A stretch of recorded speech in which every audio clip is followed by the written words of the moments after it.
do things with AI that we could never have imagined in terms of like, imagine the worlds that we could create with virtual reality. I think it was Google that recently released, what was it called?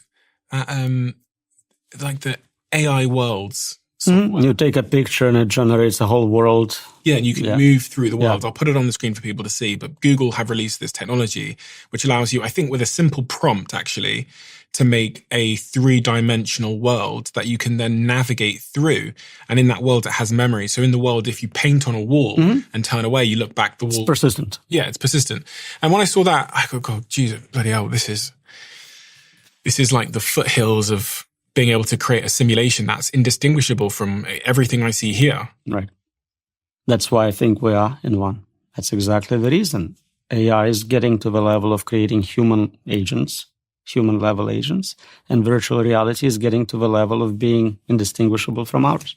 So you think this is a simulation? I'm pretty sure we are in a simulation, yeah.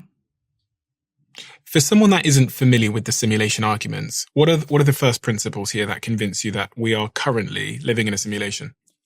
So you need certain technologies to make it happen. If you believe we can create human-level AI, and you believe we can create virtual reality as good as this in terms of resolution, haptics, whatever properties it has, then I commit right now, the moment this is affordable, I'm going to run billions of simulations of this exact moment, making sure you're statistically in one. Say that last part again. You're going to run. I'm going to commit right now, when it's very affordable. It's like $10 a month to run it. I'm going to run 1 billion simulations of this interview. Why? Because statistically, that means you are in one right now. The chances of you being in the real one is 1 in 1 billion. Okay, so to make sure I'm clear on this. It's a retroactive placement.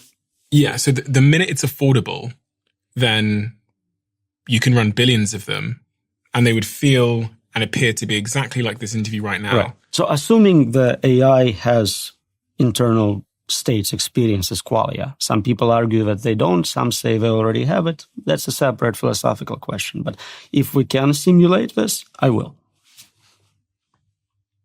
Some people might misunderstand. You're not saying that you will.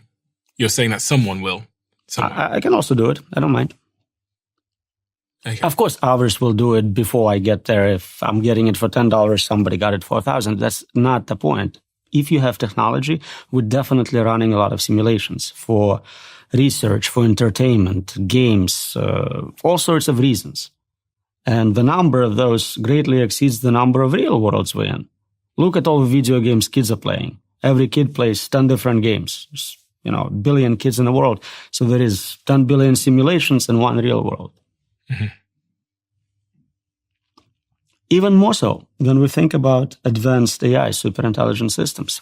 Their thinking is not like ours. They think in a lot more detail. They run experiments. So running a detailed simulation of some problem at the level of creating artificial humans and simulating the whole planet would be something they'll do routinely.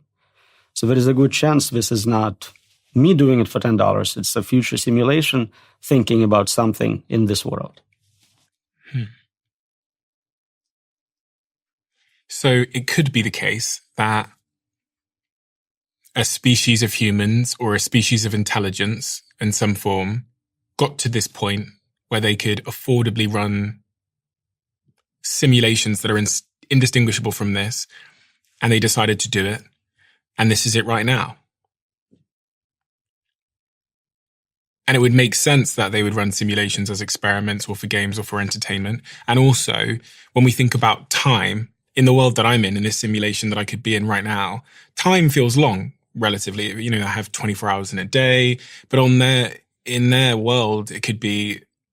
Time is relative. Relative, yeah. It could be a second. My whole life could be a millisecond in there. Right. You can change speed of simulations you're running, for sure.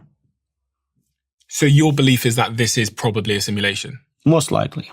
And there is a lot of agreement on that. If you look again, returning to religions, every religion basically describes what? A super intelligent being, an engineer, a programmer, creating a fake world for testing purposes or for whatever. But if you took the simulation hypothesis paper, you go to jungle, you talk to primitive people, a local tribe, And in their language, you tell them about it.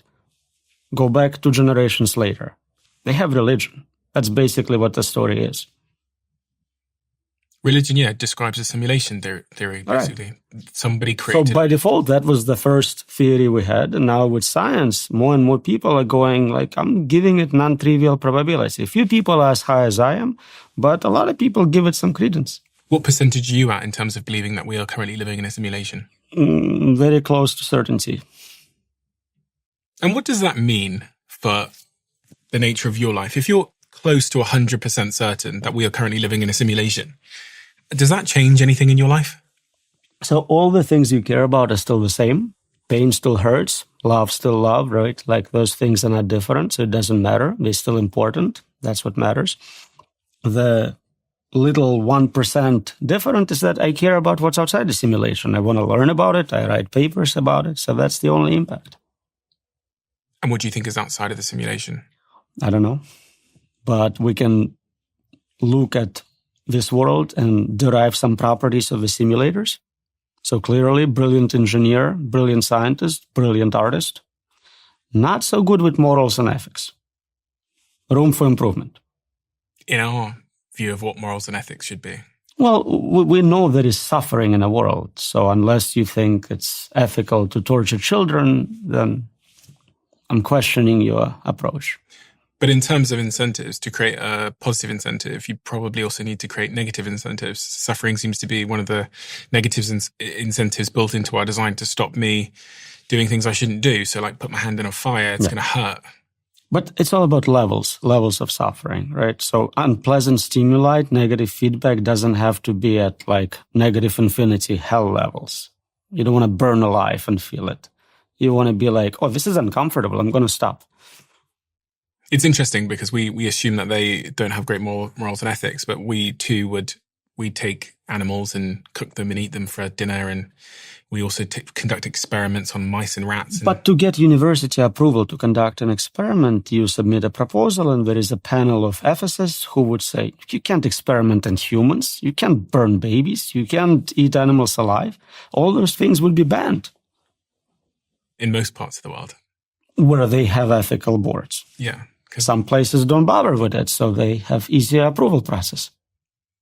It's funny when you talk about the simulation theory, there's an element of the conversation that makes life feel less meaningful in a weird way. I know it doesn't matter, but whenever I have this conversation with people, not on the podcast, about are we living in a simulation, you almost see a little bit of meaning come out of their life for a second, and then they forget and then they carry on. But the thought that this is a simulation almost posits that it's not important, or that I think humans want to believe that this is the highest level and we're at the most important and it's all about us. We're quite egotistical by design. And it's an interesting observation I've always had when I have these conversations with people, that it seems to strip something out of their life.